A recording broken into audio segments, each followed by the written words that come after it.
Welcome to the podcast where passion and purpose collide. We are on a mission to interview women and the occasional token man about how their passion and purpose have collided to create healthy relationships and profitable businesses. I am Elizabeth Denham, publisher of The Franchise Woman, and I'm here with Rebecca Monet, Chief Scientist of Zoracle Profiles. How are you doing today, Rebecca? I'm fabulous, Elizabeth. Excited about this upcoming interview. I know, me too. It's going to be a good one. But first, we have to do our roses and thorns for the week. What has your week been like? Well, I know you're going to think I'm vain when I bring this up. I live in San Diego, and we don't have bugs, right? And I think a lot of that is because so often we are in droughts. But this year, we've had a lot of rain, and so we have mosquitoes. And so my thorn this week is I woke up this morning with 3 mosquito bites. Now, that doesn't sound like a horrible thing, except they're all on the leg that I broke, which I can't bend down. I can't do a whole lot of stuff. So I have a mosquito bite behind my knee, and then I have one on the inside of my foot, and then I have one that looks like a goose egg that's on whatever that knob is between your foot and your ankle, you know, that thing, like your big ankle bone. My ankle bone. So, and it looks like a goose egg. So again, that wouldn't be a big deal because you get some hydrocortisone cream on it or whatever, but I can't bend over that well right now with my broken femur, and so it's itching like poo-poo, and I'm just like miserable. But then I remembered, and this is the roses part of that, is I have some dear friends that are realtors, and they give out these kind of scratch sticks, right? And he uses it in marketing, you know, I'll scratch your back if you scratch my back, kind of for referrals. And I have 2 of them.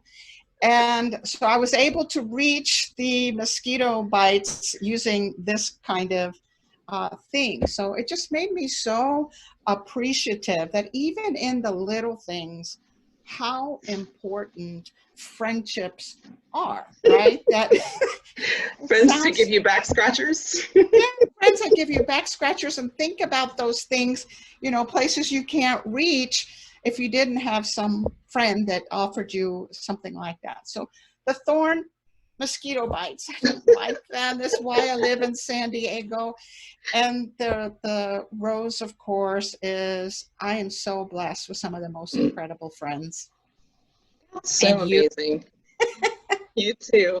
I know that is hugely critically important, and who doesn't need a good back scratcher? I mean, that's exactly a great friend. That. That's so funny. Well, I think I had a hard time narrowing it down this week, but my thorn is being spoken to by more than one man in the last several weeks, condescendingly. And I know when you and I had talked about it before, you said that you don't attribute it to anything except trying to figure out why.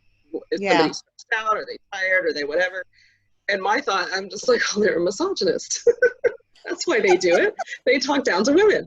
And it's interesting to be in different locations and have those different perspectives, because in Alabama, I have left networking groups because of the way when the men in the group spoke to the women. And when I tried to stand up, not a lot of women stood up with me because they valued the networking group more than, in my opinion, their own dignity. So right. And people sent me nice messages saying, good for you. And then they stayed in the group. So that's kind of weird.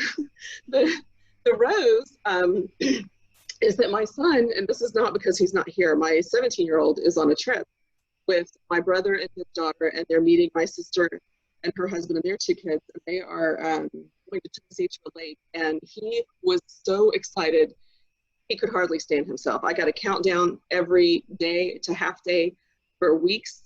They have plans. They make cooking videos. You know, they've got the dinners planned. And he's the big fish in the little pond this time. He's the oldest one, and they all think he's cool. So I'm excited for him to get to be the king of the castle for the next few days with his cousins. And have a great time. And he was so irritating about how excited he was that I would just have to say, you've got to take a breath and just, calm down.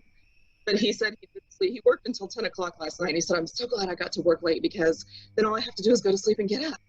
Oh, he's so excited. He's been so cute about it. So it's been more funny than irritating, but occasionally when I'm trying to work and he comes in here to give me the report about how many days are left, I'm like, okay, got it. Oh, Good. how fun. How fun. So I can't wait to hear how it goes when they get back. Yeah, me too. You'll have to report back. I will. Hopefully he will censor himself. But other than that, I'm sure everything will be wonderful. He's pale. He's a redheaded white boy.